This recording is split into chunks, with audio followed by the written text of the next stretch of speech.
नमस्कार, मी सौरभ भिकाजी गाडगे. ही खो घातलेल्या जिल्हा परिषद व पंचायत समिती पाचगाव मतदारसंघामध्ये गेली 15 दिवसाची रणधुमाळी चालू आहे. या रणधुमाळी असताना आपल्या भाजपचे जिल्हा परिषद अधिकारी उमेदवार सौ याज्ञसेनी महेश पाटील वहिनी आहेत. त्याचबरोबर पाचगावच्या पंचायत समिती उमेदवार सौ दीपाली संजय पाटील वहिनी आहेत.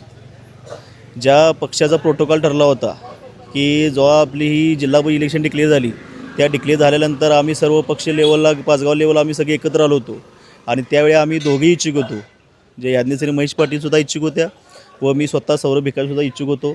व त्यावेळी आम्ही असं पक्ष लेवलला आम्ही सर्व एकत्र येऊन कमिटी ठरलं होतं की जो काही पक्षश्रेष्ठीचा निर्णय असेल, जो काही वर्ण प्रोटोकॉल येईल त्यानुसार प्रत्येकानं तो प्रोटोकॉल पाळायचा व त्यानुसारच जो आम्ही शब्द मी स्वतः बोललो होतो त्या सभेला की ज्याला कोणाच्या पक्षाकडे तिकीट मिळेल त्याप्रमाणे त्याच्या पाठीचे खंबीरपणे राहून, फक्त खंबीरपणे राहून नाही तर मी परवाच साहेबांना बोललो होतो की भाषण केलं होतं की मी फक्त प्रचार करणार नाही, की येणाऱ्या 9 तारखेला 100% गुलाल घेऊन शाहूपुरीत मी अमोल साहेबांना लावणार हा मी शब्द दिला होता. आणि त्याचप्रमाणे आत्तासुद्धा भाजपचे वातावरण चांगलं आहे आणि जे काय मागच्या घडामोडी घडल्या हे दोन्ही गटाला ह्या त्या झळा लागलेल्या आहेत.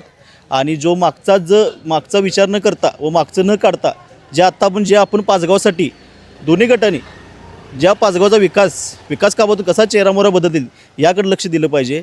त्यामुळे येणाऱ्या 7 तारखेला सर्वांना या आपल्या माध्यमातून विनंती आहे की केंद्रात, राज्यात तसे महानगरपालिकेत भाजपची सत्ता आहे आणि जर विकास पाचगावचा करत असेल तर या जिल्हा परिषदेला व पंचायतीला भाजपची सत्ता येणे फार काळाची गरज आहे. व ही इलेक्शन झाल्यानंतर आपण दोन्ही गटाने एकत्र येऊन जो पाचगावचा कसा विकास करता येईल त्याकडे लक्ष दिलं पाहिजे. ज्या मागच्या घडामोडी झाल्या त्याकडे लक्ष न देता इथून पुढे आपल्याला पाचगावचा विकास आपण एकत्र येऊन कसं करण्याचं आहे याकडे विकास व लक्ष दिलं पाहिजे असं एक माझं म्हणणं आहे.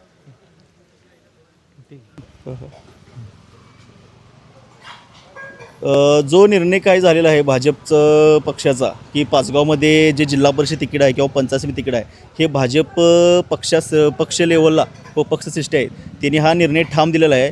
त्यामुळे त्या निर्णयाचं आम्ही पालन केलेलं आहे व इतर पक्षातील नेत्यांनी त्यावर कोणतीही टीका करू नये किंवा त्यावर भाष्य करू नये. कारण जो पक्षाने जो निर्णय दिला आहे त्यानुसार आम्ही त्या पक्षाच्या प्रोटोकॉलला अधीन राहून हे आम्ही प्रचार चालू केलेला आहे. अशाच नवनवीन अपडेट्ससाठी डिजिटल कोल्हापूर चॅनेलला सबस्क्राईब करायला विसरू नका.